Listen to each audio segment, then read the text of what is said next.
Hey, kia ora koutou whānau. Welcome back to another edition of Big Hairy News with Chewy, who seems to be dancing, and I'm assuming that means is feeling a bit better because there's no such thing as a COVID dance. I understand. There is no such thing as a COVID dance because you get winded about halfway through and have to have a sit down. No, I was dancing because our theme song is now and has always been a bop. Yeah. How you feeling? Yeah, not too bad. Not too bad. I'm back to work tomorrow, so yeah, good. Because I'm bored out of my mind. Did you get to that part where you, like with the week off of COVID, did you get to that part where you were feeling good enough to have it just be time off? Or did you feel crap kind of up until today? Yeah, no, like I said to start with, the first 3 days were really rubbish. Mm-hmm. And then the next couple were kind of like, well, I'm still a little bit shaky.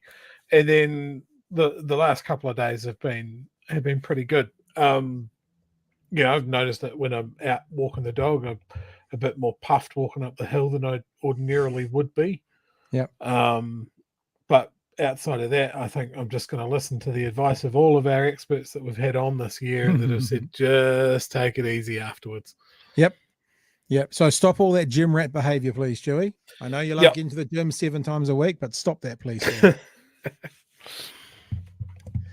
Hey, tonight, we have had our first kind of stand-up, being stood up for the first time. We were originally going to be having a chat with Labour Party MP for Nelson, Rachel Boyack. And I know I've put that in the descriptor of this conversation, but there's been crossed wires, which is fine. And I imagine we'll probably have Rachel tomorrow. The reason we were going to talk to Rachel was there is this new legislation that's been passed. It's called the Plain Language Bill. Now, I'll explain a bit about what this is, and then me and you, Chewy, are going to do something. Mm-hmm. And then after this, I've already pre-recorded a conversation with someone from the Free Speech Union about hate speech laws that are also coming in. The show was going to kind of be a mixture of hate speech laws, free speech, flowing into the Plain Language Bill, because as is understood often, I kind of think, remember in America how there was going to be death panels because someone read something in a legislation and they said, that means death panels. Well, people have read stuff, funnily enough, people on the right have read stuff in this bill, and it's caused them to say, and I'll play you a little bit of audio soon, that there is going to be language compliance officers. They call it Orwellian. And there's going to be language compliance officers. So what is the Plain Language Bill? Well, it's a fucking good idea, is what it is. Yeah. I love that people have latched onto it as if it's something like evil. Really, all it is quite simply that. It's a bill that is directing government agencies to use plain language. So in other words, stop using jargon, stop using bureaucratic terms.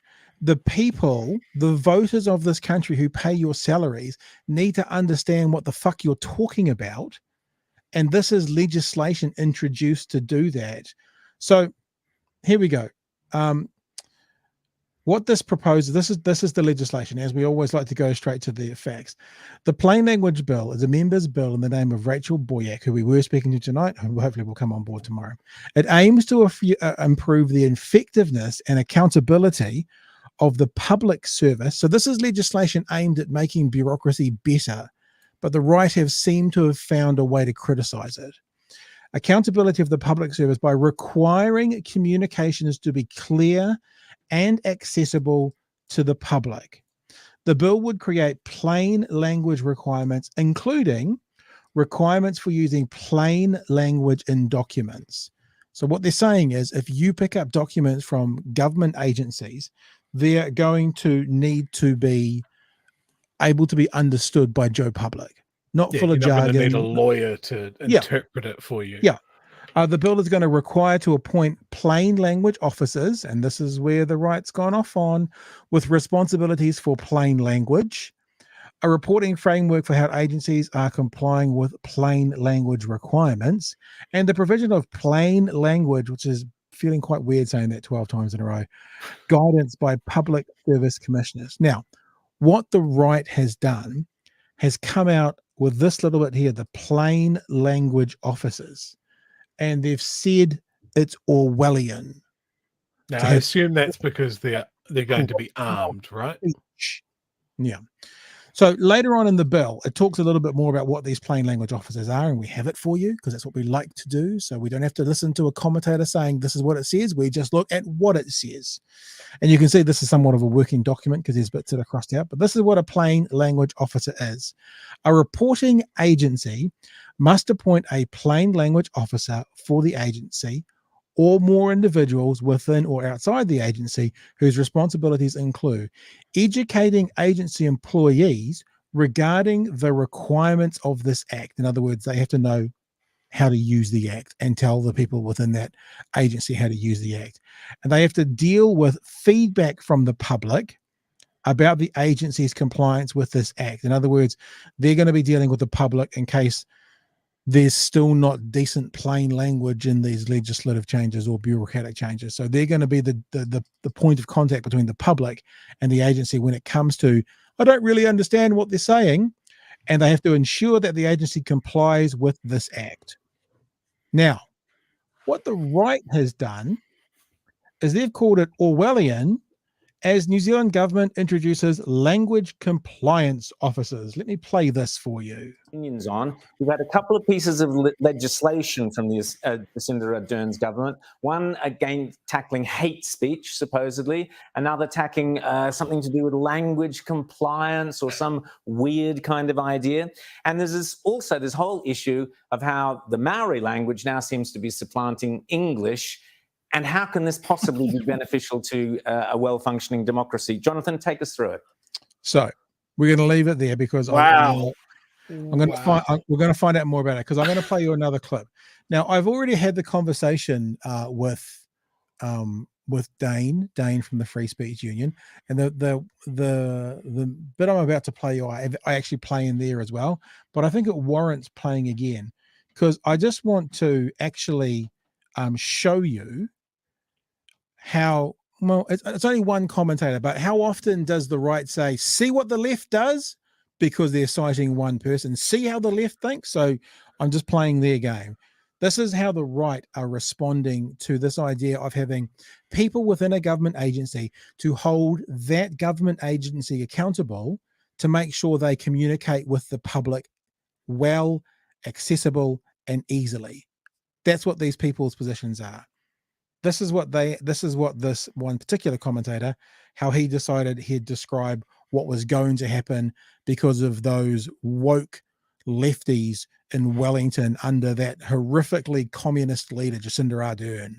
Tell us the hate speech laws, why they are bad, but also tell me about these language compliance officers who will be going into government departments to supposedly make democracy more inclusive. This sounds like a woke left-wing nightmare to me. It sounds like COVID on steroids, where you're having these jumped up characters who are suddenly full of authority, wandering up to people and saying, I heard you just called the woman over there a Sheila. And I'll say, yeah, I did call her a Sheila because that's what she is. Whoops, handcuffs, down, thrown on the ground, beaten up and dragged off. Is this what New Zealanders can look forward to? So there you go. This is the fuck. Yeah, exactly. Exactly. It's utterly ludicrous. The problem is we know it's ludicrous. But this is how a nut of an idea then spreads like think Three Waters, think whatever these other things are, think Jacinda Ardern talking about the single source of truth.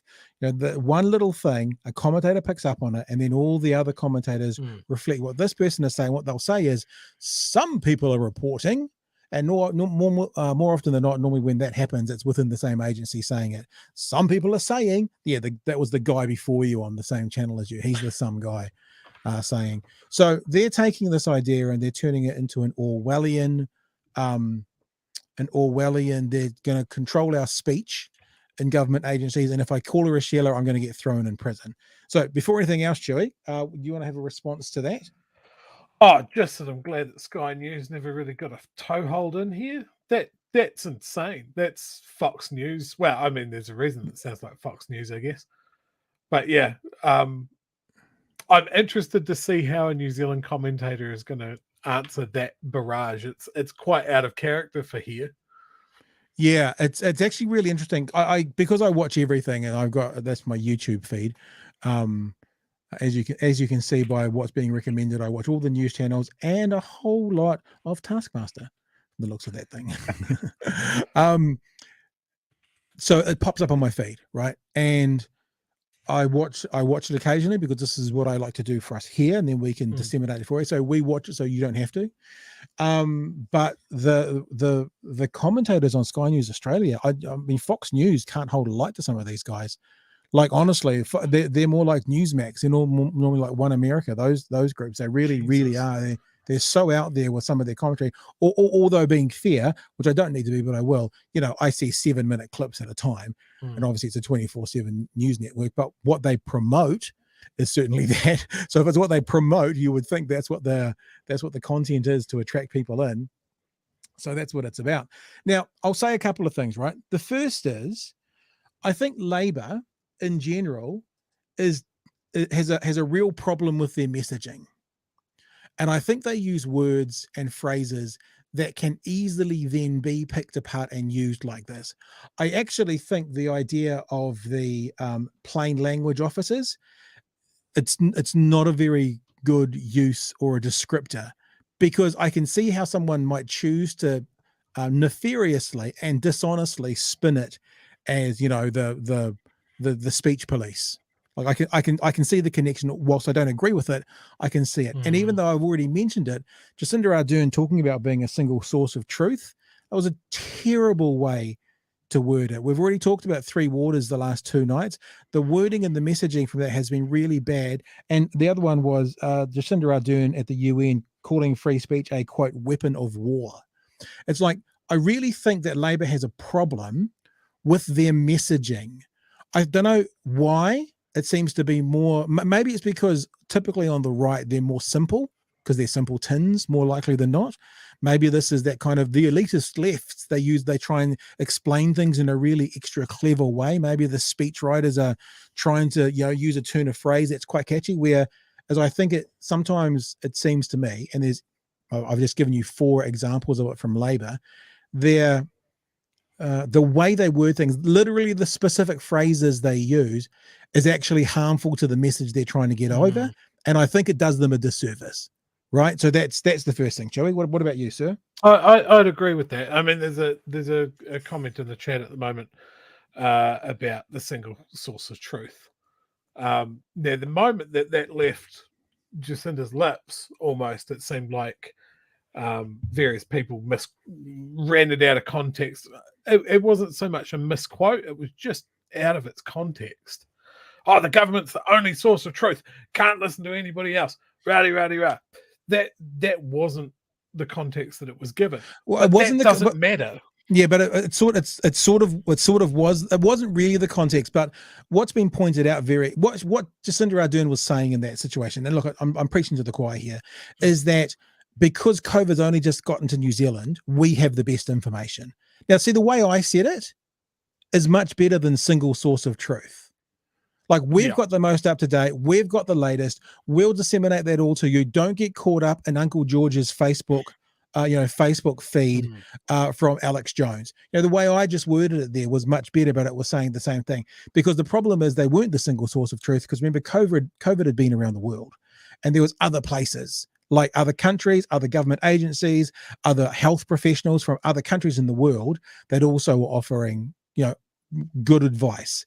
So I just think sometimes, and I've already said it, that they need help on their messaging, because the way they say things, I'm not even going to say is the reason for, because you still have to be nefarious to find fault, but opens the door more easily than it should to find fault. And I think sometimes, they do often have a really good turn of phrase. Single source of truth as a soundbite, right? It just rolls off the tongue. But there's the flip side to that as well, is that it's very easy for the other team to run with it. So yeah, I think you're right. It's the messaging. They kind of need to black hat their stuff a little bit more than they totally currently are. And I think the other side of that is when someone does pick it up and run with it in the wrong direction, is they kind of just let people do it. They don't push back against it very much. Yeah, but I don't know if that's a trap that you could fall into, of like, well, you have to explain everything. Maybe you should. No, I think what that is, is there's that old saying, and I'm going to paraphrase it, but it's lies goes around the world 3 times before truth gets its pants on. And in this current day and age, once you hear something that agrees with your narrative, that's the truth, and that's all that's going to happen. Now, you can never stop this, right? You can never stop that happening. But and I'll say it again, I just feel that Labor is not good at foreseeing the massive hole in their messaging that people can drive trucks through. That's what I'm saying. And you can't stop people from driving trucks through, but I think so. It feels to me that there's been numerous examples of being a bit oblivious to how easy it is to drive a truck through that. And they need better messaging. I just find that so interesting, because there's been many examples with this government of being really, really good with messaging. Like their messaging around COVID was really good. Around the Christchurch shooting was really, really good. They seem to be pretty good in a crisis. It's just the other stuff, the non-crisis stuff, has not been so good. Like Three Waters has been just a debacle of like just letting bad actors run away and completely take control of the narrative. Yeah. Well, I also wonder if like I always think about what's the reason, what's the focus, what's the byproduct. The examples you've just given are a time also where the country came together. So you're not being fed a different story which suits your narrative, because the country is on the same narrative. Christchurch shootings, the country was on the same narrative in most part. So what the government was putting out there was actually furthering the correct narrative, and no one was pushing back. The same at the start of COVID. There wasn't too much pushback at the start of COVID. 18 months into it, when there was pushback about COVID, that was a very different scene. So I'm not suggesting that I have the answer here during that, but what I'm saying is I wonder if that's because in those instances where their messaging seems to be good, is it because their messaging was good, or is it because in those instances the country was on the same page? So everyone had the same messaging. Fair enough. Yeah. So here's the other thing as well. Yeah. And this conversation coming up with Dane in a minute, we were talking a little bit about left versus right. And for me, and me and Chewy have talked about this, sometimes it feels a bit uncomfortable when I find myself agreeing with or being in the same camp as someone who is in the politically polar opposite from me. Now, that doesn't mean I can't be friends with, and we can't have, bipartisan agreements and that, but when there is particularly distasteful players, dishonest actors, and you're in the same camp as them on something, I've always struggled a little bit as to how that works. Now, I've worked out why that is today. And I actually share that in the Dane conversation, but I think I can share it again now because the conversation's 40 minutes and it's towards the end. And most of you will have gone because Nala's not here. So I know you're not going to stay. And that's because I realize that when you do that, what you're playing is that game of the enemy of my enemy is my friend. In other words, if I've got a narrative, even if I disagree with you on 99% of the things, if I get together with you on the 1%, then actually we can further that 1%. The problem that I find, and this comes back now to the hate speech and the and the freedom of speech thing is that those that are wanting freedom of speech to be unencumbered on the right, in my opinion, seem to be wanting to do it so they can oppress people, call people every bad word in the world and be like, fuck you guys, I'll say what I want. For those people that are fighting for freedom of speech on the left, in my opinion, seem to be, because I guess I'm one of them, wanting to do it because they want to further conversation. Now, make this clear. I'm not talking about those people who agree with hate speech on the left, because they're a different kettle of fish altogether. They're far more authoritarian, right? So did I say agree with freedom of speech? I mean, agree with hate speech laws on the left. They're more authoritarian. And I'm not saying they're doing that for wanting of furthering conversation. I'm saying those on the left who were fighting for freedom of speech. So I have this problem where that revolting Sky News announcer who might be talking about freedom of speech, he's my quote unquote enemy. No one's my enemy, but you know the saying, right? He's my opposing view, right? And I don't want to align myself with him to further his narrative, because his 99 other views, which are abhorrent and don't align with me aligning myself with him will hurt those areas.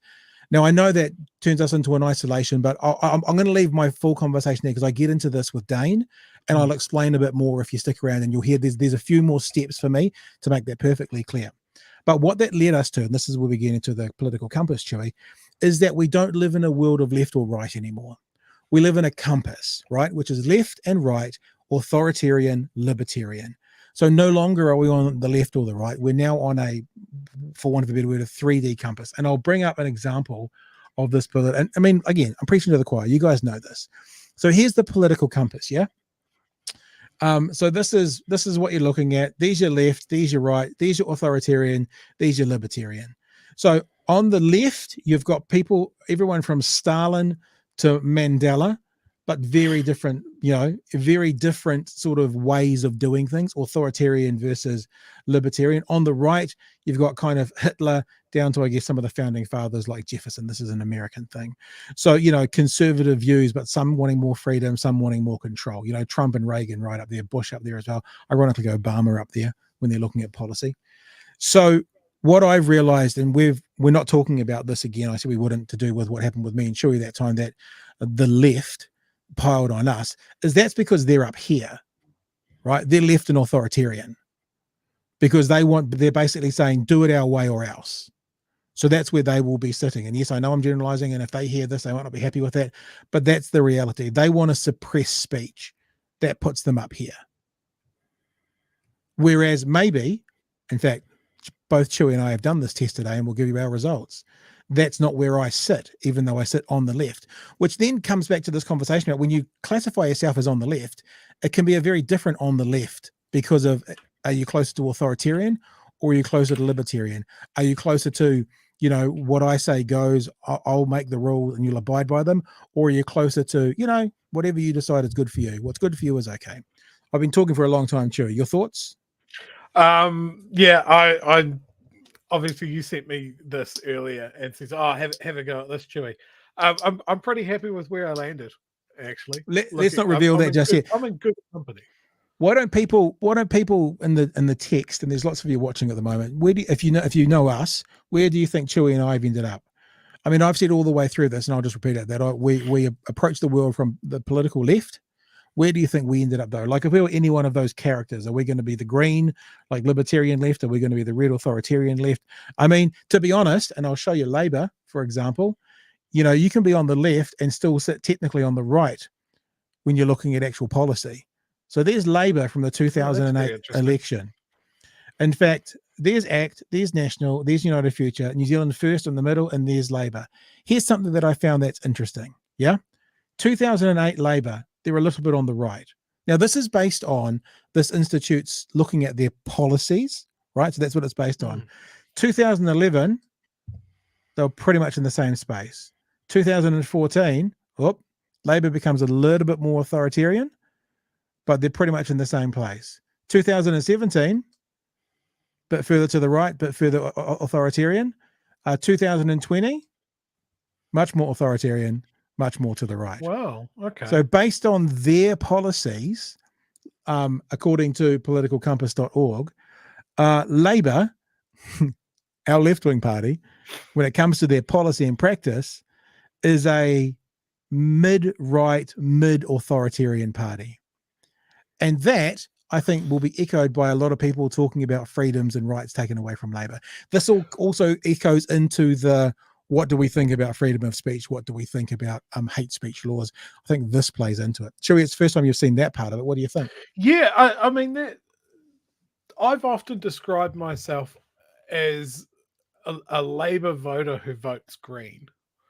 And like, I feel like I'm aligned with Labour more, but every single election I look at it and I go, no, I'm going to vote Green again. But I'm definitely a Labour guy. And yeah, it makes a bit of sense. Like when they're going, oh look, we're a left wing party. They're better on workers' rights, I guess. Wow. Better on social issues. You know, it's all debatable, right? But I'm not surprised to see that there's been that swing to the right.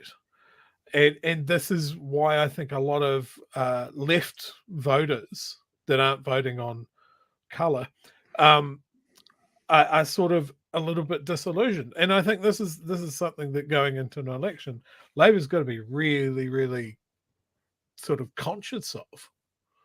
Because there might be a lot of Labour guys like me that are voting for somebody else. Yeah.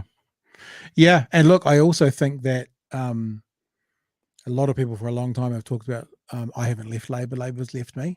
You know, we have to accept that political compass is accurate for the statement. I'm saying you may not accept that, but if that is correct and if that is accurate, you can see that and I don't know if it was with George Chewy, but you know, I said in the last couple of weeks that when the CEO report came out talking about not liking the Labour government or the CEOs, I was like, yeah, own it. Say National, you can be the party of CEOs, will be the party of the factory workers, because that's what they used to be. But looking at where their policies sit politically, they're not the party of the factory worker anymore. So then who is? And what about that voting bloc? And what does that mean for, I guess, left ideology and left politics? If that's where you want to see New Zealand. If it's not, to be honest with you, if we go back to it, if it's not, then if you're not a left-wing voter, then really it almost doesn't matter who you vote for. Because other than the Greens from the last election, even the Māori party they're perfect, aren't they? Look at them perfect wee things. Everyone's over on this right-hand side. Act as libertarian, but check this out. According to their policies, Greens are more libertarian than ACT, according to their policies.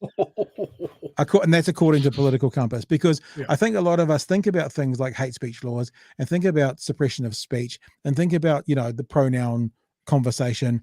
And that sometimes can feel a bit like do as you're told. And that can sometimes feel like it's coming from the Greens. But when investigating their policy, that's where they sit on the compass. So should we have a look?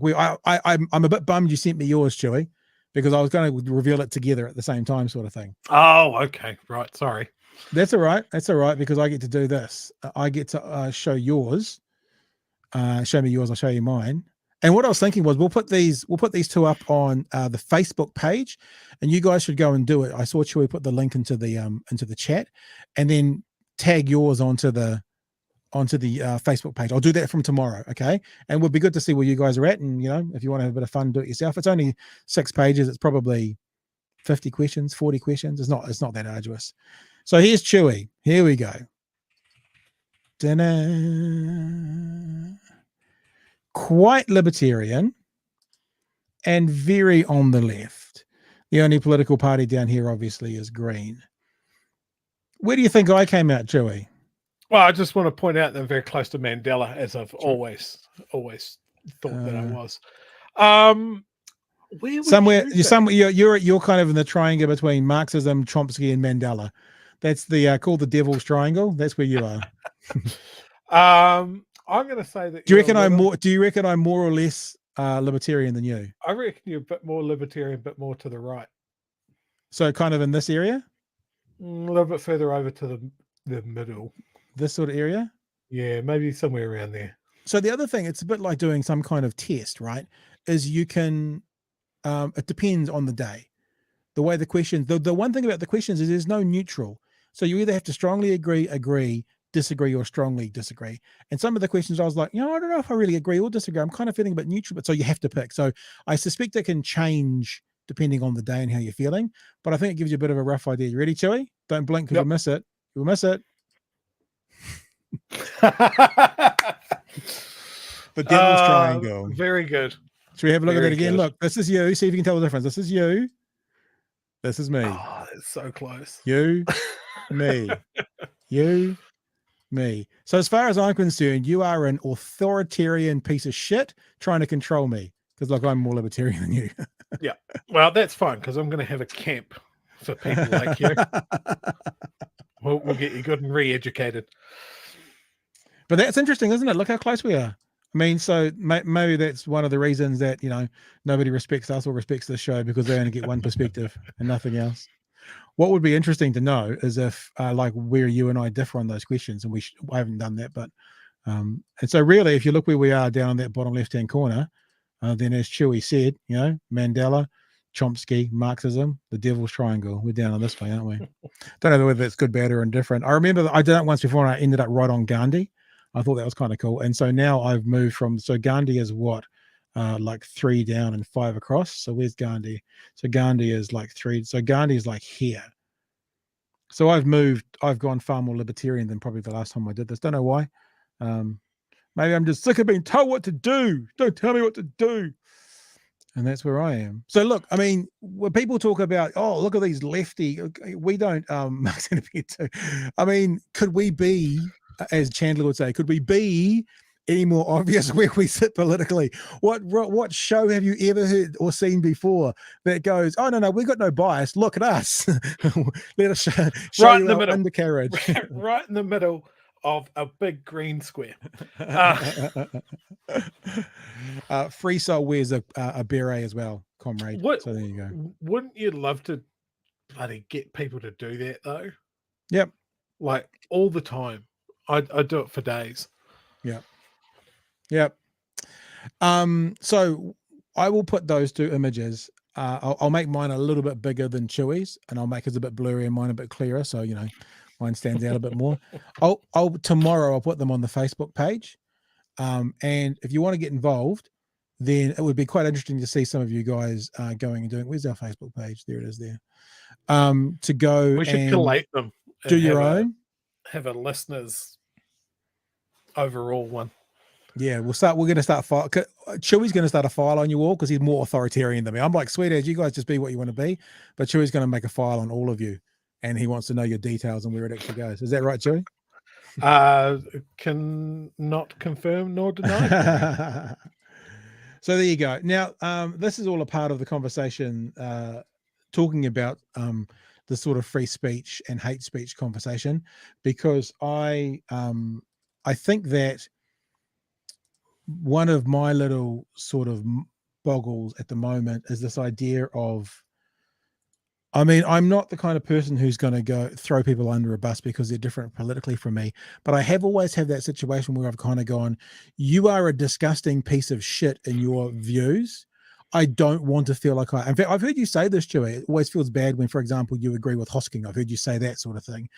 And that's because sometimes we have one thing, but the question is, do you then get on board with that one view with that repugnant person because it'll further that one view? See, my concern is that can either also help them further their 99 other abhorrent views, or it can taint my other 99 views. So this is sort of a conversation I'm having. As I said, I'm about to play this conversation for you now that I had with Dane. Now, Dane's from the Free Speech Union. A lot of people think about that as a bunch of right-wing lunatics. He's a complete lefty. He's Jewish, and a lot of his political ideologies come from an area of class, so class structure and that sort of thing as well. He's sort of a free speech purist. That'll come up in this conversation, but I want to we're going to go to it now, and it's quite long. It's a half-hour plus conversation. So Chewy, I suspect might catch up with you tomorrow. I mean, you're welcome to obviously hang around or whatever, and people are welcome to comment. And because it is a bit long, I'll do a wrap up at the end, but it won't be a long wrap up. So if some comments come in as we go through, I might just overlay them over the video. And tomorrow night, I suspect, in fact, I've had an email from Rachel, the Nelson MP. It's up on my wall. I can't quite see it. Other than that, my apologies. The event I was at tonight went on much longer, I'm supposed going to be. So hopefully we'll get Rachel tomorrow and we'll talk about her idea of why she's bringing in the speech police to arrest people for saying Sheila. We'll look at that tomorrow night. But for the rest of tonight's show, a conversation on free speech.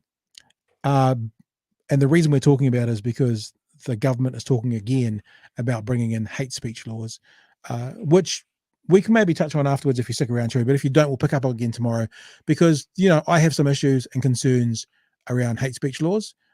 They come up a little bit in this conversation, but we can follow through on that either tonight if you stick around, Chewy, or if you don't, they can come up tomorrow. So other than that, anything before I play it? I feel we might hit that tomorrow. Okay. Because if we get into a wrap-up conversation after this, we're going to be here at midnight. Okay, so that's what we'll definitely do tomorrow. We'll maybe have a bit of a conversation between us on, obviously Chewy being so authoritarian on his political compass is going to want to suppress speech more. Me though, I'm far more libertarian. I'm just like, just you be you boo. But we'll get into that in more detail tomorrow. For the rest of tonight's show, I will be back. We are going to hear from this chat I had with Dane this afternoon about free speech and hate speech laws. So enjoy.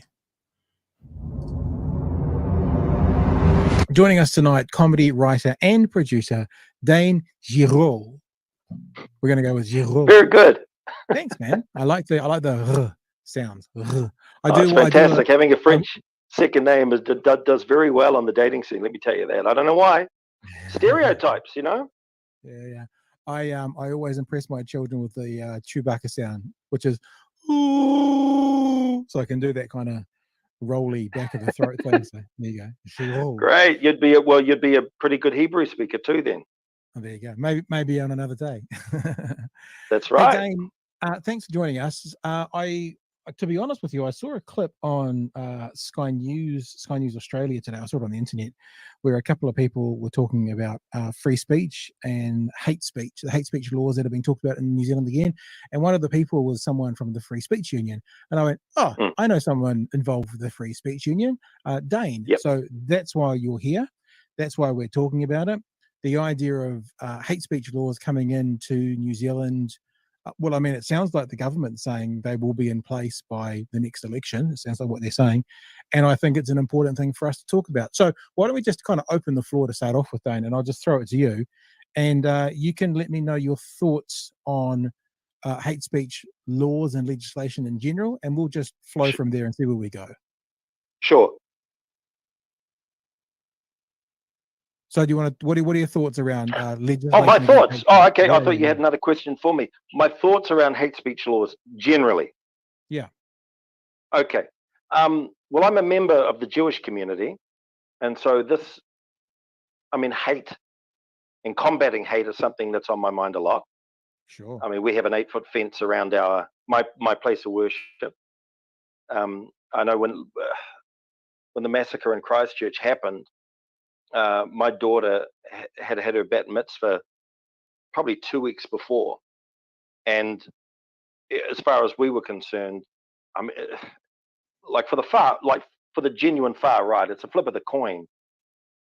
Who could have been targeted between our communities? To be fair, right. It was very frightening, and we're not big communities, so any community losing that many people like that would be catastrophic and something you could just never really get over. But in the context of a minority community, I mean, that's 50 members of your family, really. Yeah, sure. It's because we're tight, So this is something I take seriously. But I'm of the view that hate speech laws and censorship in general is a provocation. And sort of works as a provocation. What do you mean by that? What do you mean provocation? I mean, I know what the word means, but how do you use it in this context?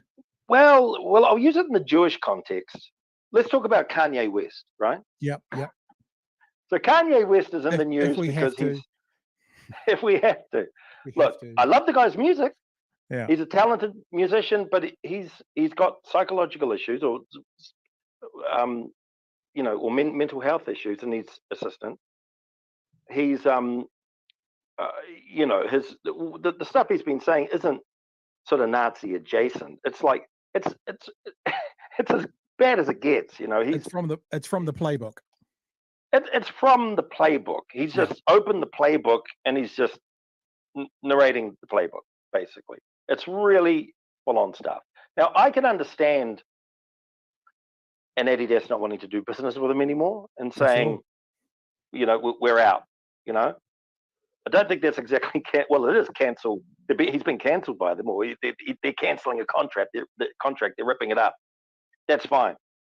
But I was speaking to a Muslim guy actually, and he said, what do you think of that? And I said, well, I'm not going to. I got no comment to make on the Adidas thing. But I read somewhere that people were waiting for Spotify and some of these music platforms to take a stand.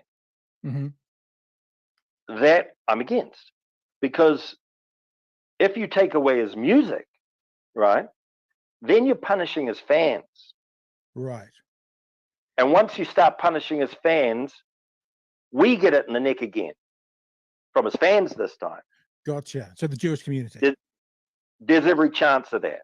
They'll go, they're really going after the. I mean, it's already sort of happened now. He's like, see what I told you? See what I told you? Yeah. So he's the martyr who went out there with this truthful sort of. He had all this truth to share with the world about how awful we are, and there's a lot of people. He is going down. It's very public, and a lot of people are going to start sympathizing with him, seeing him as a martyr, and that could flip people to the racist side. Can I ask you this though? And I mean, I'm thinking about this straight out loud, and I'm thinking about was it Gary Glitter, Doctor? That guy, child pedophile. Convicted pedophile. Music disappeared off radio stations. Wasn't Spotify at the time. No one seemed to have a huge complaint about it. I'm thinking about the Adidas one. The first thing is, couldn't you argue the same sort of thing, that the Yeezys won't be as easy to get, and his fans will still, give the Jewish community in the neck, because that the fans of his fashion isn't out there quite so easily. But equally, if it's okay for Adidas to do it because it's a business decision, what would be the difference if Spotify did do it, meaning it's still a business decision for them as well? So I guess I'm wondering, where is that line? I hear what you're saying. I'm not necessarily disagreeing with you. I'm just trying to think the whole thing out. If the Adidas one is a business decision and Spotify did it as a business decision, what's really the difference?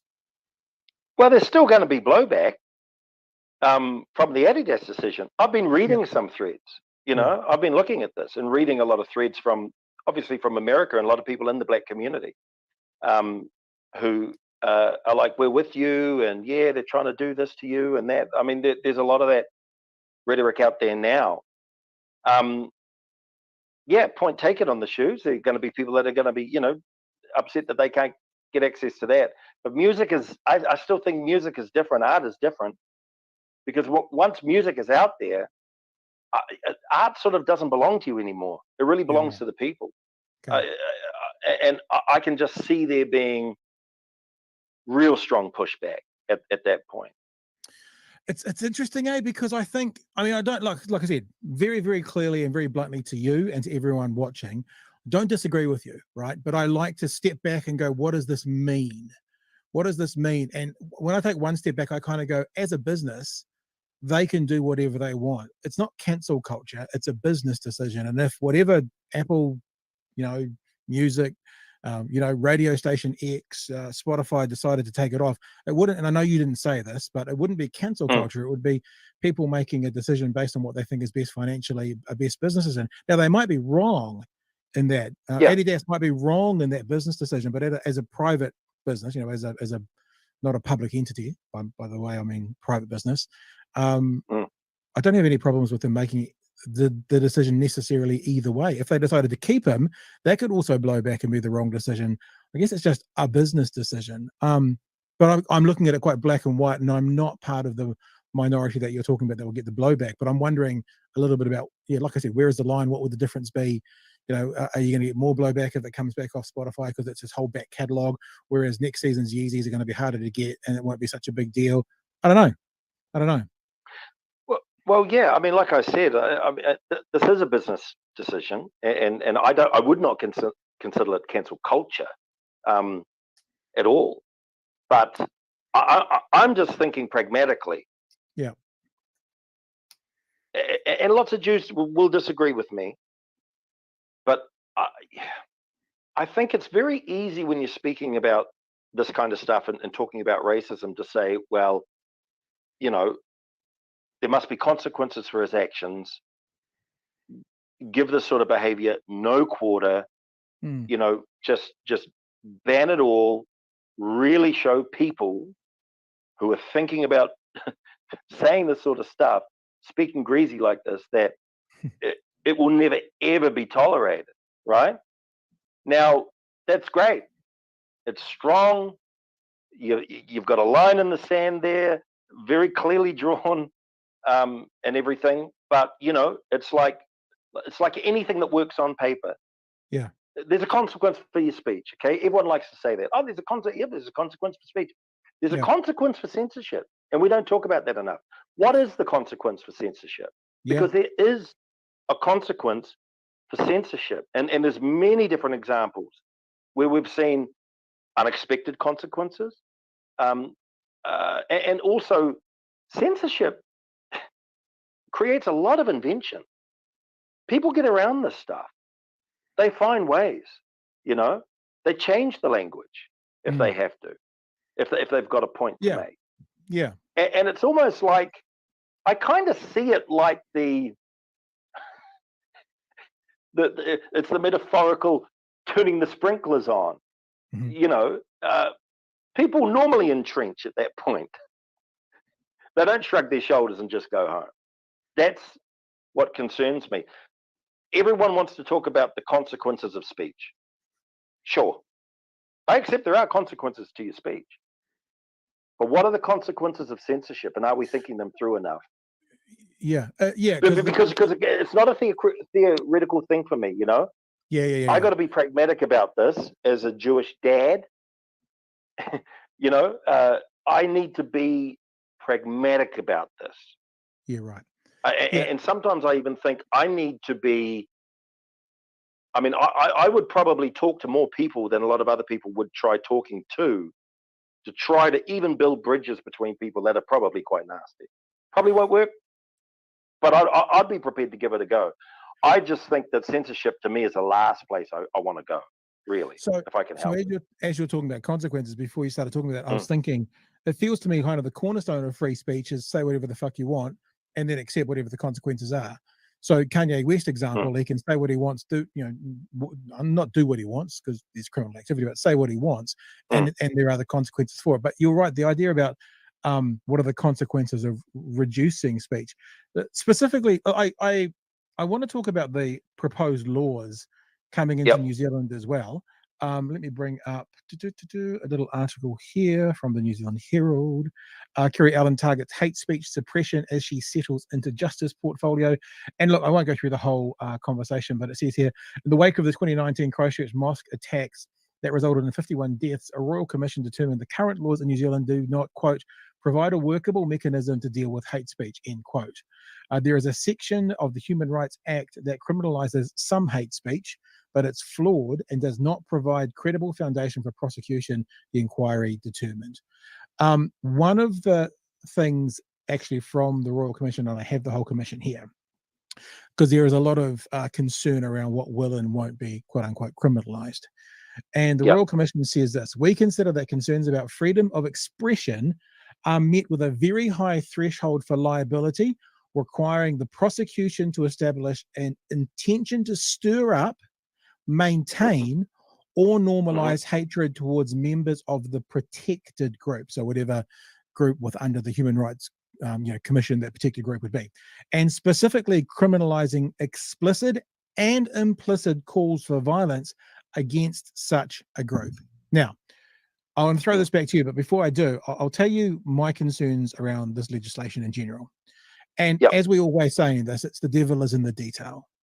100%, and it's hard to get detail out of hate speech laws anywhere, to be fair. But we're living in a community right now where some people on some aspects of the political spectrum are telling us words are violence. Now, Mhm. I personally disagree with that. I think Mm. violence is violence. There needs to be an action. Words can lead to violence, but we are being told that literally words are violence. So if there is an explicit and implicit call for violence against such a group, I want to know that that doesn't mean words against such a group. Is the devil in the details, the people behind this agreeing with this fairly new concept that words are violence, which is a view by some, not saying the majority, but by some. And if they do agree that words are violence, does that therefore mean that words against such a group could then be hate speech? Yours, sir. Well, the strange. I mean, the details are never really going to come. Not in the way that would satisfy probably you, by the sounds of things, or myself. The interesting thing about hate speech laws is not all the time, but it's a crime that's happening in someone else's head a lot of the time. Mm-hmm. It's not like a burglary. It's not like, this house has been broken into. You were seen loitering outside and pulling a rabbit hutch over to the window and climbing inside. We would have words with you. It's not like that. It's literally happening. It's a crime that's happening in somebody else's head a lot of the time. And that is a concern. But surely there's other crimes that can do that as well. Like, I mean, there's crimes on the books at the moment, which are things like menacing and that kind of thing. And that might still be in someone's head if the other person doesn't have menacing. What, harassment? You mean? Well, I mean, I guess I'm wondering out loud again, like what we do in the show, Dan. We're thinking out loud. No, like sure. No, 100%. If you feel harassed by me, but I'm not actually harassing you, could I still be found guilty of harassing you? Unlikely, to be fair. Harassment is. Right. Yeah, I think unlikely, to be fair. Like, I think harassment would be. It's like with the abortion safe zones around the abortion clinics. With the Free Speech Union, we felt harassment really dealt with that. And that a right to protest is important, no matter who it is, and we should protect that because once it's curbed for one, it can be curbed for all. We felt harassment would have covered that. It's still not clear to me that harassment wouldn't have covered that. So clearly they wanted to go further. But yeah, I mean, harassment to me is something that is a bit more objective. You can define it. Fair enough. Yeah. I was also thinking, do we think it like if we go to the cloudy area in the middle is the thing that concerns me. Who decides what's hate speech? As everyone who's wondering about these laws, that's the one question we ask. But if we go to the edges where it is definitely racism, definitely xenophobia, but like is there any aspect that you think coming from the Free Speech Union? I don't know if you're speaking on behalf of them or not tonight. I don't know, but you're involved with them. No, well, sometimes we are, but I mean, we all have different thresholds there, to be honest, at the union. I mean, some are on the right, I'm on the left. We're all sort of very different, and which is great, actually, because we debate this stuff a lot. Yeah. What I was wondering is at the extreme ends where everyone, well, I guess you're never going to get everyone agreeing, but a huge percentage of people agree that, let's say it's racism, and obviously the obvious example is the N-word. Is there at any stage anything that should be sort of legislated against that could be crime? Or are you sort of a free speech purist and you're just like, words are always words and, never shall it be deemed an illegal activity to speak a bunch of letters and syllables? I tend to be that guy, yeah. The idea of a state arresting people and giving them prison terms for words spoken that aren't direct incitement to violence, like a direct incitement to violence, makes me very uncomfortable. So the incitement to violence might still not be violence, or it might not lead to violence. So that's still just words, but you're saying the intention behind it of potentially leading to violence, that could be where criminality happens, even if it doesn't lead to violence? If someone is explicitly asking people to commit violent acts, like against a minority group or something like that, I mean, they're likely to try it again as well. I mean, they are preparing to commit a crime, and a very serious crime. Yeah. So I think that's a bit different. But I mean, the thing with speech and even racist speech. Well, I guess the issue is, I mean, there is a degree of context to it as well. Like a good example for me is that counsellor, the young fella from was it Upper Hutt? Who apparently he's an Action Zealandia guy. He had a Oh, podcast. right. Yeah. And he was running for council. Now, he obviously had some sort of pseudonym on this podcast so he could talk all sorts of shit and everything. People are really going after him and stuff like that. Now, I heard one of the podcasts, and yeah, he was promoting some anti-Semitic conspiracy theories. Yeah, that dude. Yeah. Which could be construed as incitement to discrimination or something like that, or incitement to hatred. I mean, yeah, I mean, some may disagree, but there was some stuff that I heard that really sounded like that. It feels like. Do I want? How old is he, by the way? Do we know? I can probably find it as we're going, but I can't see a number. But I mean, I think it's the guy on the right that we just showed, isn't it? And he looks like he looks like he's in his. I mean, he looks like he's in his 20s, 30 maybe. He's in his 20s.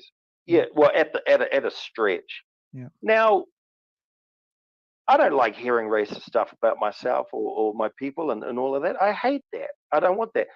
Do I want him to go to prison? Do I want? No, I don't want him to go to prison for that. Yeah. I just don't want him to. I would rather sit at a table, and I had his email. I got it off his website, off the council website. I haven't sent him that email yet, but I would rather talk to him. And I just don't, even explicit racism like that. Shouldn't we be trying to connect with these people and say, hey, man, where did you get this impression of us from? And can we talk it out? I come from South Auckland, and I think the difference with, this is, I'm going to generalize here, but there's a lot of Muslims in the community out there now that weren't there when I was growing up, but there's a lot more now. But I go back there because I have a son who lives there too, right? So I stay there a little bit, and I work out of there on those comedy albums that I produce and things like that. So I'm out there quite a bit. Now, when I was growing up, I was on labouring sites. I was on process lines when I was 17, 18, out of school, left school early. And, Samoans, Tongans, Indian guys, today it'll be Muslims and all these people. You're on a process line, you're laughing together, you're making each other laugh, you're joking. Some of the humor is risque. Sometimes we have shots at each other for our ethnicity and all of that. It's, and everyone's doing it, and they're firing barbs left, right, and center and everything. But they love each other because they know each other. Yeah. You know what I mean? Yeah, and it's like I your best wonder mates. You can say the worst things in the world to your best mates, and if a You can say stranger the said worst that thing- to your best mates, you'd jump in and throw hands. you throw hands, right? Yeah. But what I'm that's sort of a side thing, really. For the point I was getting at is that there's a familiarity there. You know these people. I mean, my older sister married a Tongan, and and she's quite a bit older than me. So I sort of grew up with members of that Tongan family, and it was a genuine melting pot out there growing up. That was my experience. And so for me, racism, I just feel so comfortable around a lot of different people now. But I don't think a guy like that, he's probably never met a Jew. I mean, Philip Arp has probably never met a Jew. Philip Arp, I wrote this thing in the Free Speech Union talking about, religion, Christianity. Some people are going to believe this, some people are going to believe that. Where do we draw the line and everything? And he sends an email to the union and says, I got it. Now I know why you didn't defend me, because you got a Jew in your union, Now, I don't know if I could get through to a guy like that. I might talk to him through glass. I'm not sure. But, but for that young guy, I think we should be reaching out to him at least. I think we should be trying. I think I would take the restorative justice approach to this. Mm-hmm.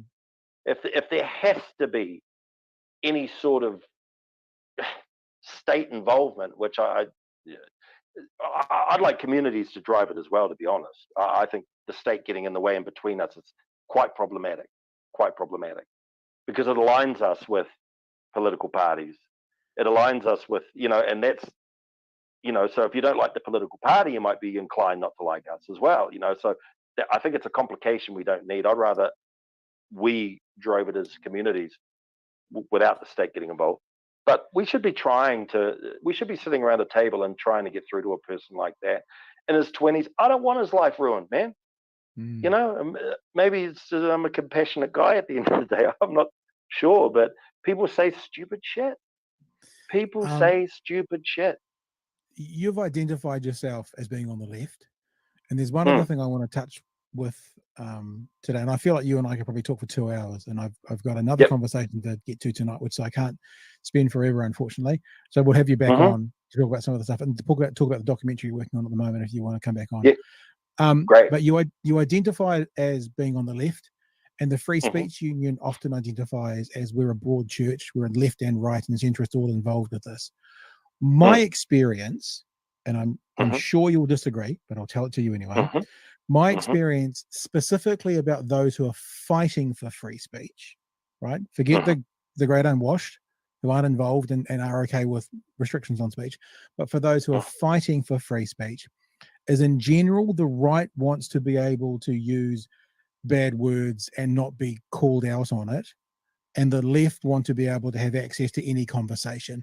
My experience is that the right wants, and I not quite want to go so far as to say they want to be able to have free speech so they can abuse people, and the left want to have free speech so they can have conversations and dig a bit deeper. Now, again, I'm not talking about those authoritarian lefties who tried to get us off Twitter the other day because we're going to talk to Chantel Baker. I'm talking about those of us who are talking about, is this really a good thing? And I want to play you a little clip, right? It's probably an unfair little clip, but it's something I literally just popped up after I talked to you today. It popped up on my feed. It's Trevor Noah talking about free speech. Right or wrong, it's funny, so we're going to play it. Yep. Why is it always when the free speech people, right? All these people are like, we want free speech.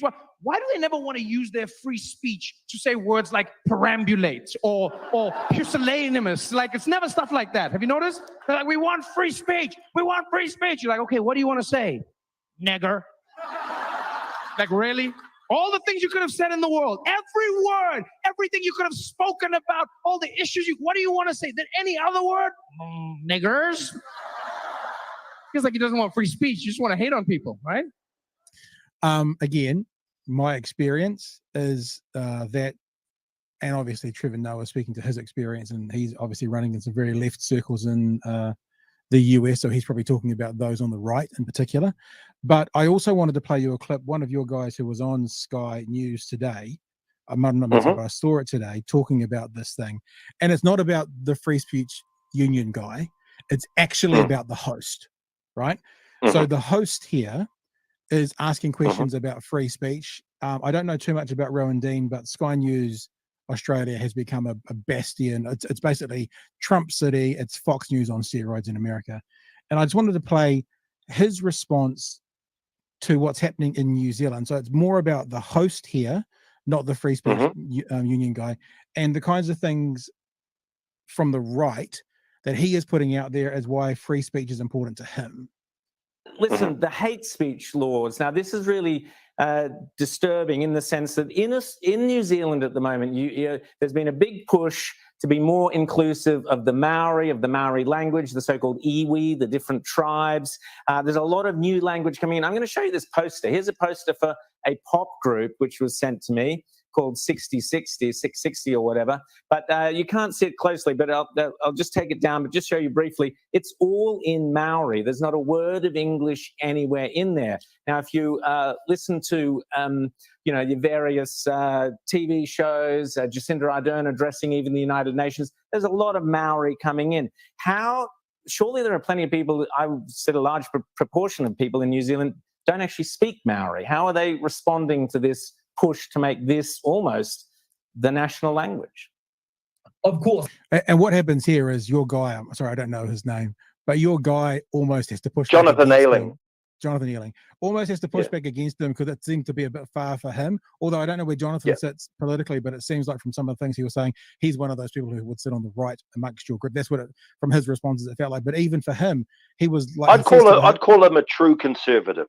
Yeah, Okay, he was brought up in Africa and did a lot of missionary. He's a Christian, but he was brought up in Africa, so he's had a very multicultural upbringing, actually. So this has got about 30 seconds. Even his response to the host was like, "Well, that might just be a bit far." And look, from the outset, I'll say Maori, or we call here te reo, is a national language. That is already the case, and it has been for many years. And so, on one level, I think it is appropriate that for those who want to engage in this, those who have the capacity or the interest to learn, should be able to express themselves with their free speech rights. But they're making it compulsory, aren't they? But this is, you've talked about this a lot in the past as well, Ron. When you control the language, whether that be a specific language used or just the words we're able to use, you're able to control the argument. And it is very difficult for people who are opposing the coerced use of certain language, whether te reo or other plain language officers jumping in on it. If we can't actually come to the table with the way we want to express ourselves, then free speech is a farce, really. And so that's where we come at it. I think there's an element where people can be proud of the heritage that we have in te reo, and for those who know it or have learned it, own that. But to try and lay that on other people, and really this is where we get into it, you're a bad person if you don't speak in this way, say these words, you use this terminology. So that was the clip I was going to play. There's actually one other clip that I might play as well. And again, it's not about your free speech union guy. It's about the other guy. Now, the reason I wasn't going to play this is I've actually my other conversation tonight is with Rachel Boyack, who is a Labour Party MP. She's going to be coming up to talk about her legislation about making government legislation easy to read. That's literally what her legislation's about. And the Australian host pitched that like this. Tell us the hate speech laws, why they are bad, but also tell me about these language compliance officers who will be going into government departments to supposedly make democracy more inclusive. This sounds like a woke left-wing nightmare to me. It sounds like COVID on steroids, where you're having these jumped-up characters who are suddenly full of authority, wandering up to people and saying, "I heard you just called the woman over there a Sheila." And I'll say, "Yeah, I did call her a Sheila because that's what she is." Whoops, handcuffs, down, thrown on the ground, beaten up and dragged off. Is this what New Zealanders can look forward to? And obviously that's all horse shit, and we'll get to that in my next conversation. But I just wanted to kind of show a couple of examples. This is just my perspective of how the right seems to want to use these hate speech laws or opposition to them or free speech laws to beat down. Whereas it feels like to me, the left want to kind of sort them out to, I don't know, I don't want to sound like some kind of, Mills and Boons card, postcard, but sort of to lift up. It's like we want to have these conversations in a real way. And you're involved with, the left and the right talking about free speech. What do you think about my observations, be they accurate or not? Well, I think people that are pro-censorship never want to lift up. People that are pro-censorship, it's an expression of power. And it's always been an expression of power, Pat. Hang on, but remember, I'm not talking about the people who want to. I'm talking about the people who are fighting for free speech on the left. No, I'll get to them. I will get to them. But people, I think this needs to be clear. People that are pro-censorship, which is basically traditionally a right-wing thing anyway. So they're actually professing a right-wing ideology when they say I'm pro-censorship. It's an expression of power, and it always has been. So they do not want to lift up. I mean, I personally think we get used a lot in this debate. It's really about narrowing the parameters of discussion in order to preserve power, right? Who's the we in that sentence? We get used a lot? Minorities. So the Jewish minorities. Yeah. Well, yeah, in my case, yes. But I think a lot of minorities get used in this debate. We go, look, here's the minority. You must really dislike this person because you don't agree with my censorship. Like censorship has always been an expression of power. It's never not been an expression of power. And it's only something the powerful can wield. That's why it's a left-wing position. Yeah, I don't disagree with you, but you just Yeah. said as well that Mm. suppression of speech doesn't lift up. Just be clear. I didn't say the Mm. people who are trying to suppress speech are lifting up. I said I feel like those on the left who are fighting against the censorship are the ones lifting up. I'm not talking about. Oh, okay. people- Oh, well, I got so you wrong then. That's what Yeah, I'm okay, saying. I So got you people wrong. like you on the left fighting for Mm. free speech are lifting up.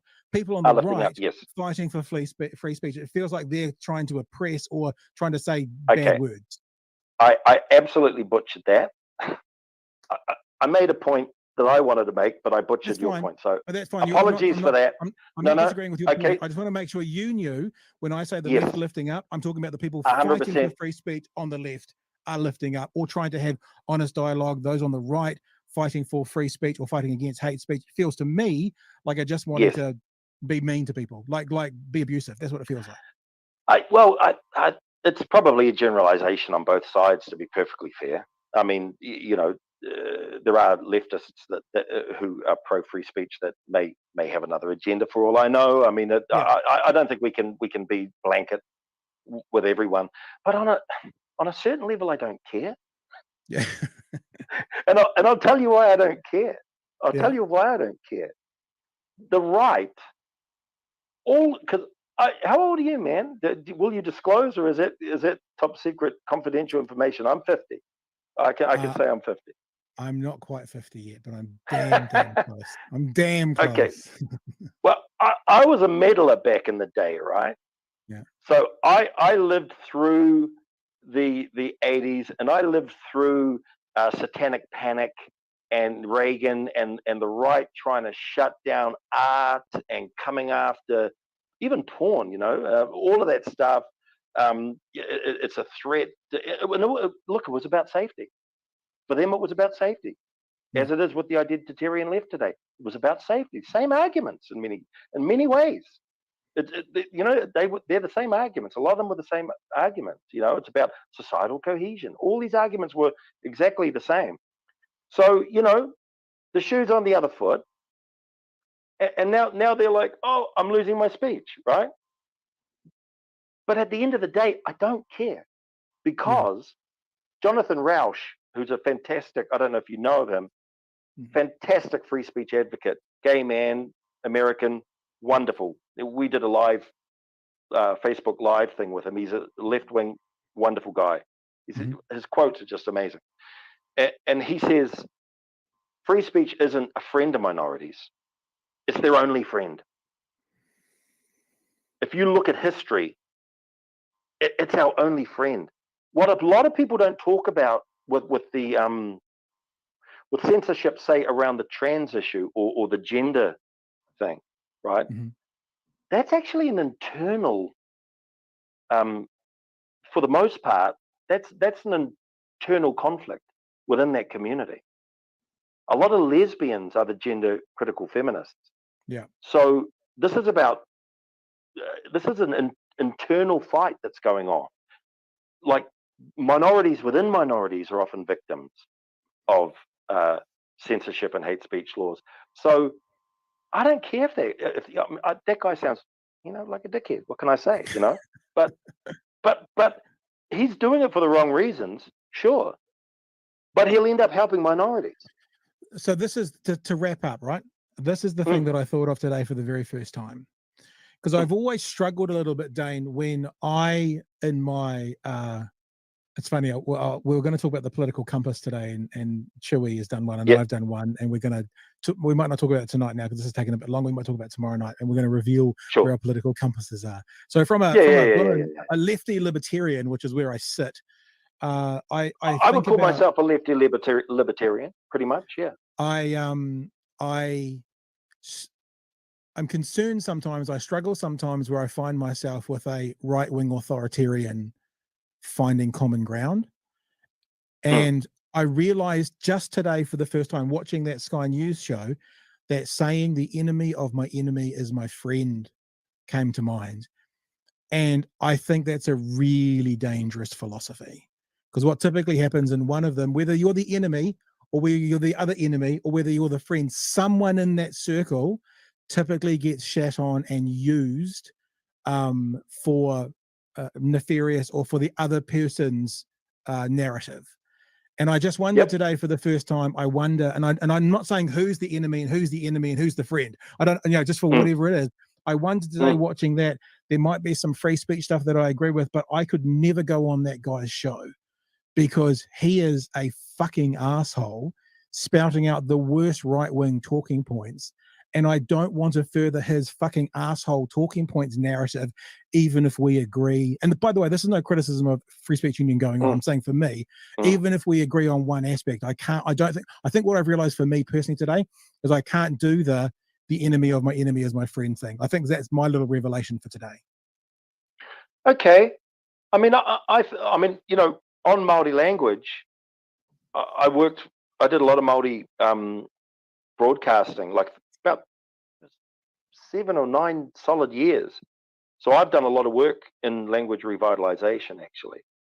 And I've interviewed people on the podcast, on the Free Speech Union podcast, about, Marama Fox and different people about revitalization and whether it's a free speech issue and all that kind of stuff. I'm quite fascinated by it. And this happened while I was learning Hebrew and my own cultural stuff. So I could see, I know the importance of knowing your language, but see, I probably have a different take because I like the idea of getting in front of someone like that.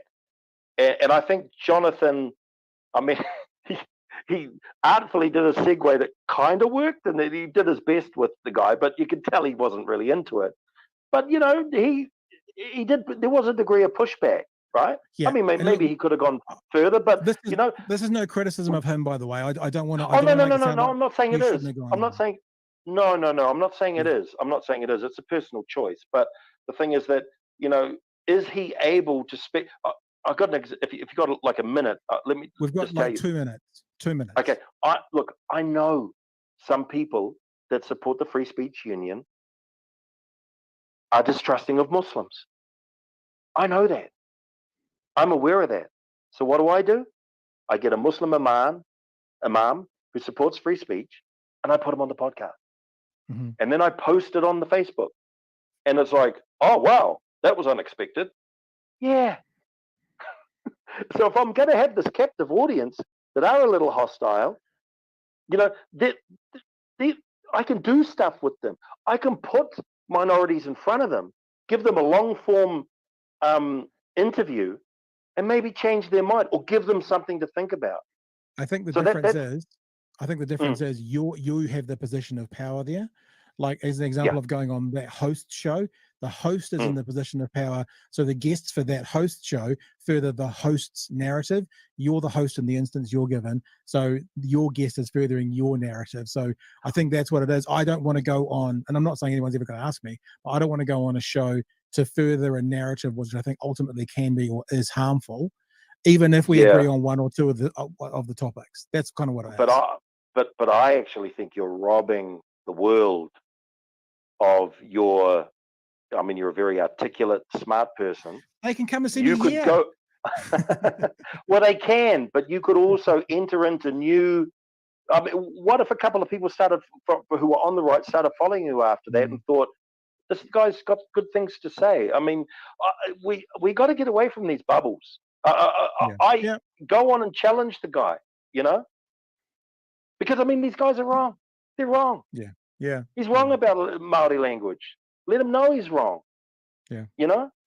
I mean, that's how I feel anyway. Yeah. All right, Dane. Hey, listen, it's been a great pleasure. Thank you very much for joining us today. Sorry, really enjoyed it. We've talked for 40 minutes. We haven't exactly cut this short, but sorry, cutting it shorter than we would have if I didn't have another conversation to get to. Thank you for your time. Let's get this right again. You. Dane Giraud joining us. Giraud. Giraud. And we'll have you back on again super soon, bro. And we'll keep talking about these conversations because they're important. So I appreciate your time. Fantastic. Thank you so much for having me. Let's turn the microphone on. Now, Chewy, you said let's wait for tomorrow night, but I saw some shit going on. Do you want to? I don't have much to say. I obviously have had a chance to talk it out. There was a fair bit of chatter going on there in the chit chat. But if you want to, like, I saw some chat about the Nazi thing. Never talk to a Nazi. Like, what about if the Nazi was 17 or 18? Like, Yeah, is there a line? Is there a line where you kind of go, they're 40 and they're done, they're 17 and they're still influenceable? Is there a line there anywhere you think about maybe you could get through to these people still? Yeah, there is, and look, there's a lot of the similar conversations around talking to various marginalized, radicalized groups. You know, we talked about it a bit with the anti-vaxxer crowd and that sort of thing. Is that I get what he's saying, that surely we would prefer to have dialogue, but there's some people you cannot have a dialogue with. I mean, when he was talking about this guy who ran for council in Upper Hutt, this is a guy that's involved with the leadership of a white supremacist group. He's not someone who stumbled into it in his early teens or something, and he's been telling some edgy jokes online. I think that this is a guy that's been in that life for near on a decade. And don't you think that's the one instance though where maybe, and look, I don't know Dane personally, I'm not going to defend him, but he's Jewish. He's not just Jewish like culturally, he attends synagogue. He's a Jewish Jew. Sure. For sure. And we're talking about this guy who was sort of I don't know if Nazi is the correct term, you know how much I dislike labels in general, but certainly the focus on the Jewish community. So wouldn't that be the one area that if Dane in particular wanted to interact with that person, he's not virtue signaling about someone else's issues. It's that's the one that's actually his issue, the one. I think if he wants to sit down and have a dialogue with this guy and he wants to burn up his time, absolutely do it. but I don't think he's going to win anybody over there. Maybe. And I don't see the benefit in sitting across the table. And I say this from someone that's not in one of these marginalized groups. You know, I'm not, but why would you sit across the table from someone that nominally wants you to not exist? And that can apply for so many of these groups. There's nothing to be gained. You're not going to convince them. He's not going to perk up halfway through a podcast and go, "You've shown me the error of my ways." That's something that takes years to get people out of that. You're not going to do it in a podcast. Yeah.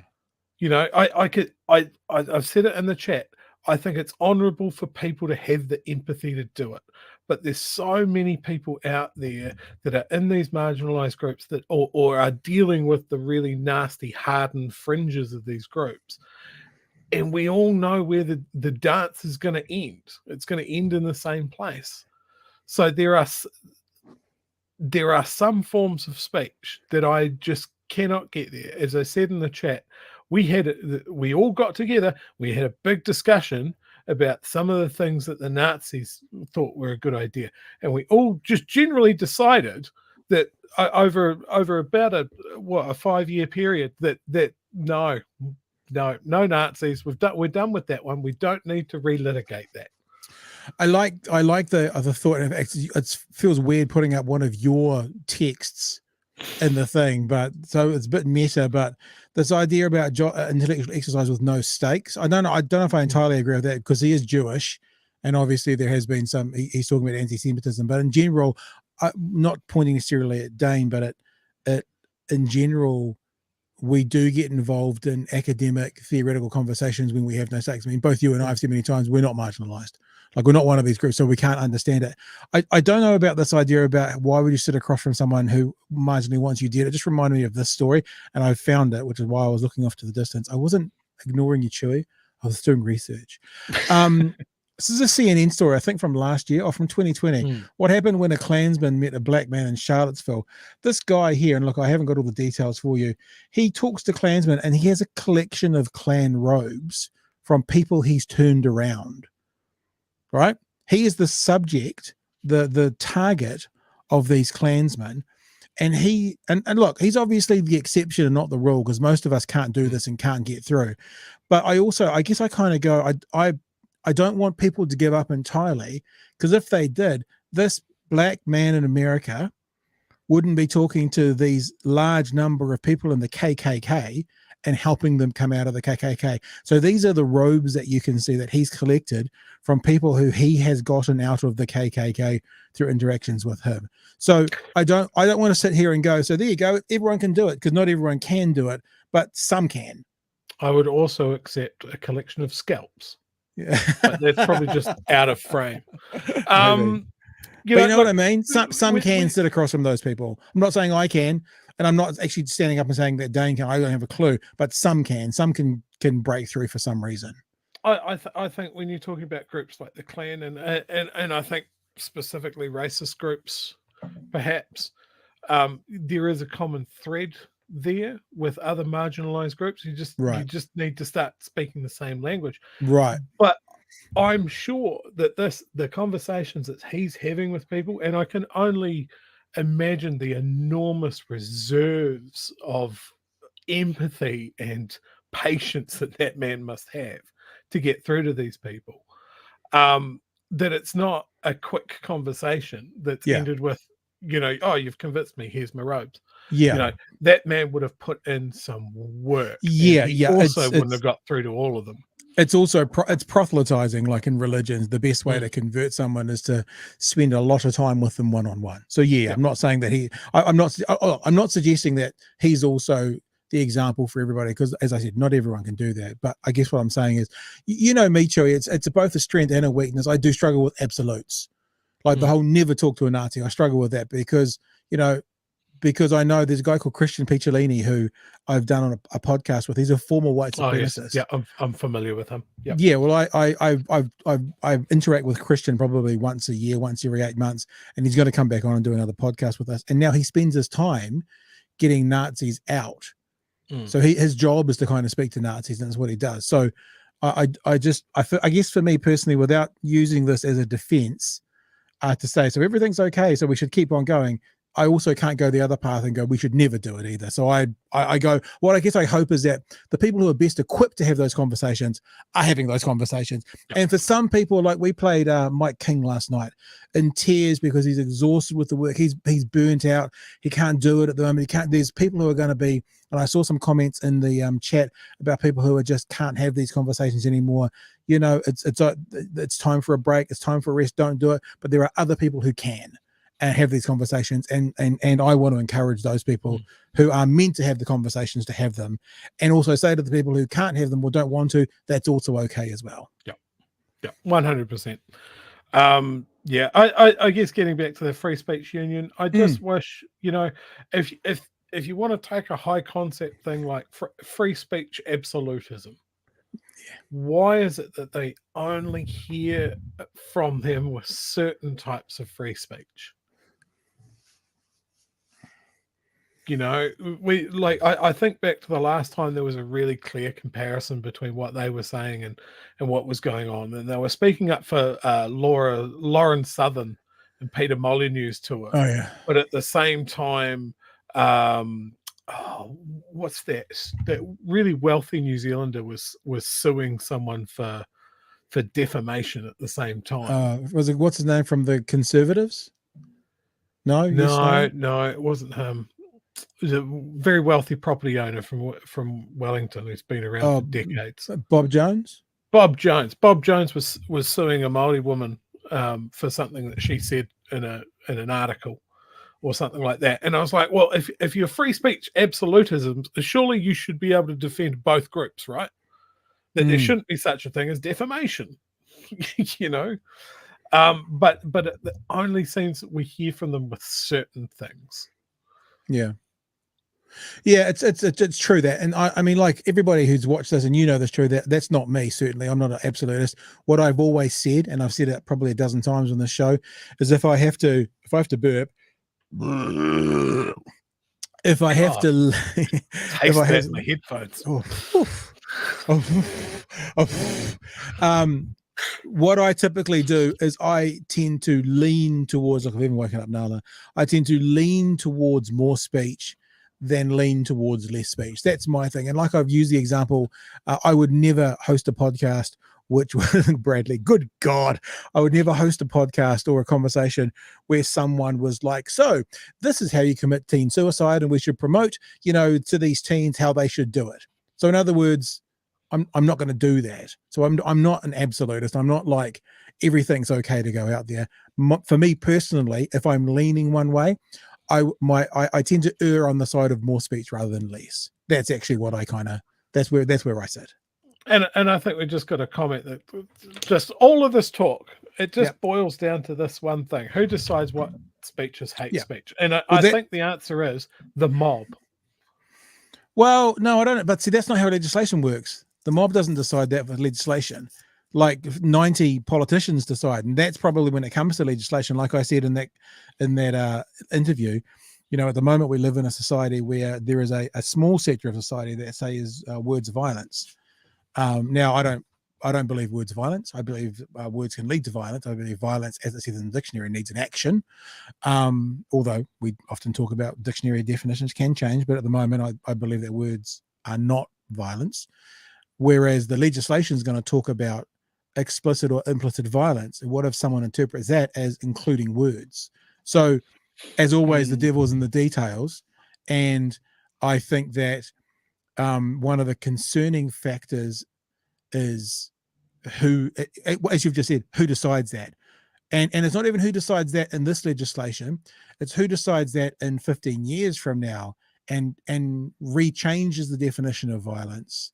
And I'm not saying this because I want to defend being violent or using violent words or, whatever, but just for me, legislation needs to be quite concrete and quite clear. And when some words are being changed, and are you laughing at the dog doing four I'm not drills? laughing at you. I'm laughing at Nala's. Then that's the thing. Isn't she cute? Isn't that a cute puppy dog? Look at her. Should we do? Look, we can just keep talking, but we can do this. We'll keep talking, Yeah, and we'll there just we let that be the focal point. one of the things that I like whenever I think about, when you're trying to legislate something against hate speech and that sort of thing is, what is hate speech? I think I watched a clip of Lee Williams speaking in Christchurch outside the press offices the other day, and it was some of the most, I'm going to say, violent rhetoric without actually saying what he means. Yeah. He's not saying we should charge in there and hang string these people up. We shouldn't shoot politicians, but I would understand if someone did. And it's just like, it's one of those things where you can stand there and objectively go, fuck, that's not cool. We definitely say, he's basically saying, paraphrasing, he wants these people to be strung up, but he hasn't actually said that. And that's that. I think definitiveness is really important when you're taking something to court. Yeah. But these guys know how to say the things that they want to say without triggering a ban on Twitter. They know how to not get kicked off Facebook permanently because they walk right up to that line and they say the things that they want to say without being too explicit. And they know that gives them a tissues thin defense if someone does go like they had in the States with that guy that broke into Nancy Pelosi's house and attacked her husband with a hammer. That guy had been radicalized with this sort of language and these sort of chat rooms. We run the same risks here. And I don't know. So what's the solution then? Because the solution's not going to I be don't know. I guess I wonder about that as well, because like if someone was to guarantee to all of us that a legislative change around hate speech laws was going to fix all of that, I think most of us will be on board, but they're never going to do that because they can't do that. So what are the actual solutions here? I don't know either. But I think that I don't know. What did you think about when Dane said oppression of speech is always a power move? What did you think about that? I can see the point. Like whenever you're looking at these pieces of legislation, and I can understand people's concerns around them, like anti-terrorist things, you're giving up freedom for supposed security. But there's always a risk that something that seems good on the first pass can be weaponized against you later. Yeah. You know, just to get, because this is something that can be used against right-wing speech doesn't mean that it can't be weaponized against left-wing speech later. Yeah. You know, activism, protest, whatever. That's something we should always be worried about. But yeah, I think when a lot of these groups are actively saying that people shouldn't exist, surely we can sort of go, well, yeah, we can pretty clearly see that. But then again, I can see how that can be misconstrued. It's a hard question with no answer. Yeah, and it makes me think as well, again, and everyone will know this, the First They Came poem, you know? First they came for the socialists, I did not speak out because I wasn't a socialist. Then they came for the trade unions, I did not speak out because I was not a trade unionist. Then they came for the Jews, I did not speak out because I was not a Jew. Then they came for me and there was no one left to speak for me. So I remember seeing that poem early in my teens, and it hit me like a fucking dump truck. So, I mean, that's the thing. I'm not part of an oppressed group until they come for the what about gingers? Straight white males in their early 40s. Definitely pretty far from an oppressed group. But yeah, if you don't speak up for people that don't have as big a voice, then what the fuck are you doing? And I think most of the time when I see something from the Free Speech Union, they're not speaking for those people. They're speaking for the others. Yeah. Yeah. They're speaking for the people who want to say the N-word, and hypothetically, or they want to say the transphobic slur, or they want to, or they're not speaking for the other community who is the target of the. That's what I'm saying. It feels to me like the right, so often who are fighting for free speech, are fighting to call people the F word or the N word or the. I'm just going to found the Don't Be a Cunt Union. Yeah, and I'm just in. as a counter. I'm in. We're down for that. Yeah, cool. All right, hey, let's get out of here for our look. We're an hour 36 into our hour-long show. And we're 25 minutes into our wrap-up, which we were going to do tomorrow. Lovely to be with you. I'm a man of my word. Look, I'm a little bit scared of you with your authoritarian kind of vibes over me at the moment, but we'll stick with that. Now, for everyone who's still watching, congratulations for making it through. Facebook page tomorrow, I'll put up mine and Chewy's political compass. I saw people in there putting their numbers, but what you should do is actually do it again. Or if you've already done it, you can do like a printout version of it. Take a screenshot and post them on the Facebook page tomorrow. And we'll have a look at all our crazy people who watch and listen to us and see what the situation is.